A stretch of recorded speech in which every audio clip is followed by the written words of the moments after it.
Welcome. Today we will be reading lesson 278 in the workbook and from the text, chapter 24, section 2, the treachery of specialness, paragraphs 8 through 14. And now for lesson 278. If I am bound, my Father is not free. If I accept that I am prisoner within a body, in a world in which all things that seem to live appear to die, then is my Father prisoner with me. And this do I believe, when I maintain the laws the world obeys, must I obey. The frailties and the sins which I perceive are real and cannot be escaped. If I am bound in any way, I do not know my Father nor myself, and I am lost to all reality. For truth is free, and what is bound is not a part of truth. Father, I ask for nothing but the truth. I have had many foolish thoughts about myself and my creation, and have brought a dream of fear into my mind. Today I would not dream. I choose the way to you instead of madness and instead of fear. For truth is safe, and only love is sure.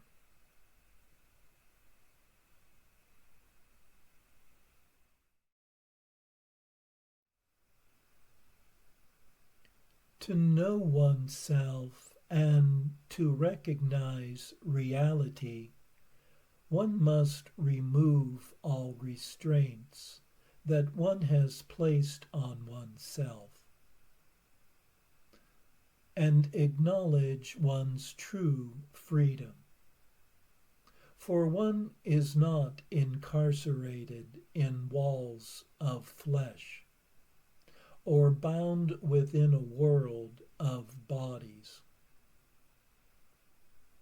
For if one's self is limited, love itself must be limited, contained and restrained by boundaries, rules, and restrictions. For if the world of form in which all things are temporary is real, that which is eternal must be false and unreal. The dream of fear was constructed as a substitute for the reality of love, where weakness comes to take the place of the strength of truth. For truth is free, and to know it, one must first recognize the freedom in oneself.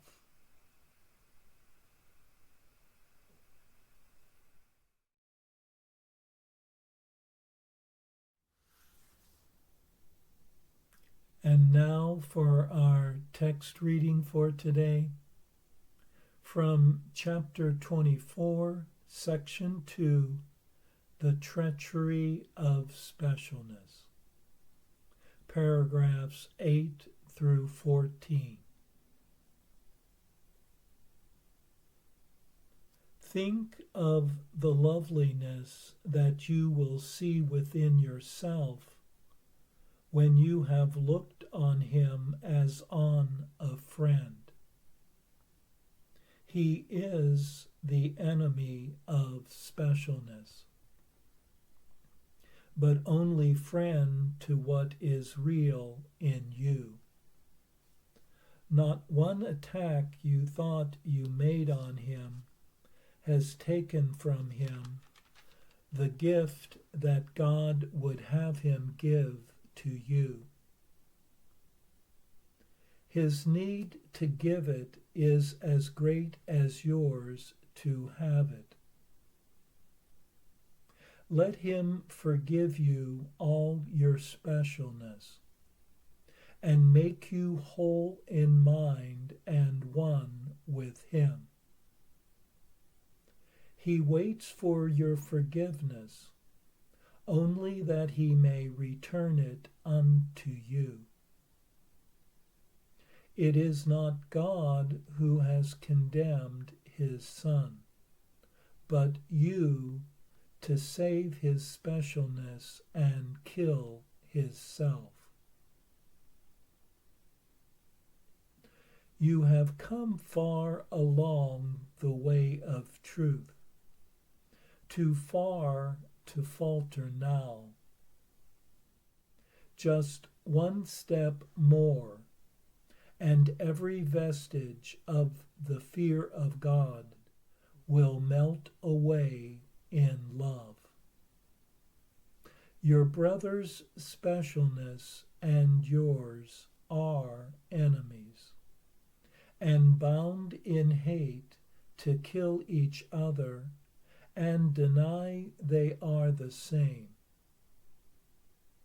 Yet it is not illusions that have reached this final obstacle, which seems to make God and his heaven so remote that they cannot be reached. Here in this holy place does truth stand waiting to receive you and your brother in silent blessing and in peace so real and so encompassing that nothing stands outside. Leave all illusions of yourself outside this place, to which you come in hope and honesty. Here is your Savior from your specialness. He is in need of your acceptance of himself as part of you, as you for his. You are alike to God as God is to himself. He is not special, for he would not keep one part of what he is unto himself, not given to his Son, but kept for him alone. And it is this you fear, for if he is not special, then he willed his Son to be like him, and your brother is like you. Not special, but possessed of everything, including you. Give him but what he has, remembering God gave himself to you and your brother in equal love, that both might share the universe with him, who chose that love could never be divided, and kept separate from what it is and must forever be. You are your brothers. Part of love was not denied to him. But can it be that you have lost because he is complete? What has been given him makes you complete, as it does him. God's love gave you to him, and him to you because he gave himself. What is the same as God is one with him. And only specialness could make the truth of God and you as one seem anything but heaven, with the hope of peace at last in sight. Specialness is the seal of treachery upon the gift of love. Whatever serves its purpose must be given to kill. No gift that bears its seal, but offers treachery to giver and receiver. Not one glance from eyes it veils, but looks on sight of death. Not one believer in its potency, but seeks for bargains and for compromise that would establish sin love's substitute and serve it faithfully. And no relationship that holds its purpose dear, but clings to murder as safety's weapon, and the great defender of all illusions from the threat of love. The hope of specialness makes it seem possible God made the body as the prison house that keeps his Son from him. For it demands a special place God cannot enter, and a hiding place where none is welcome but your tiny self. Nothing is sacred here but unto you, and you alone, apart and separate from all your brothers, safe from all intrusions of sanity upon illusions, safe from God and safe for conflict everlasting. Here are the gates of hell you closed upon yourself, to rule in madness and in loneliness your special kingdom, apart from God, away from truth and from salvation.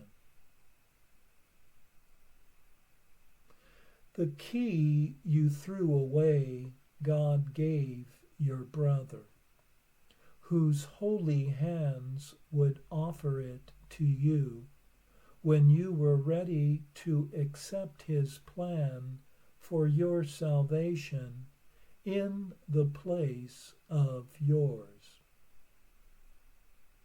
How could this readiness be reached, save through the sight of all your misery, and the awareness that your plan has failed, and will forever fail to bring you peace and joy of any kind? Through this despair you travel now, yet it is but illusion of despair.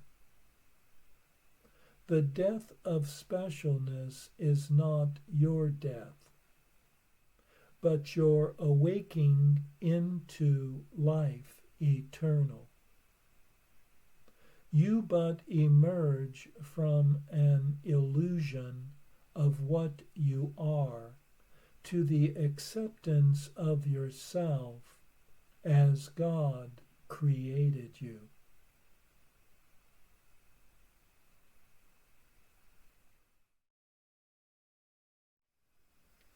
We are told in this section that one cannot know one's true self while seeing oneself as special and as different. For the treachery of specialness is its attack on love.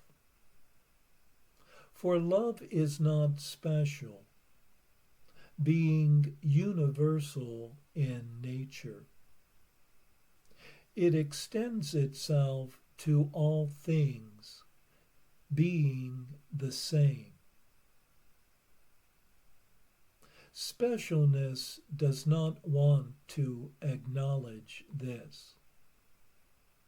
Yet the other becomes one's savior by recognizing the love that each shares, which makes each the same. Specialness would construct a false sense of self built on attack, comparison, compromise, and bargaining. Having chosen the ego's devices of separation. And this would allow one to see oneself as imprisoned in a body, which only further separates one from love and from others. Yet one's freedom lies in the death of specialness, and realizing that this is the death of nothing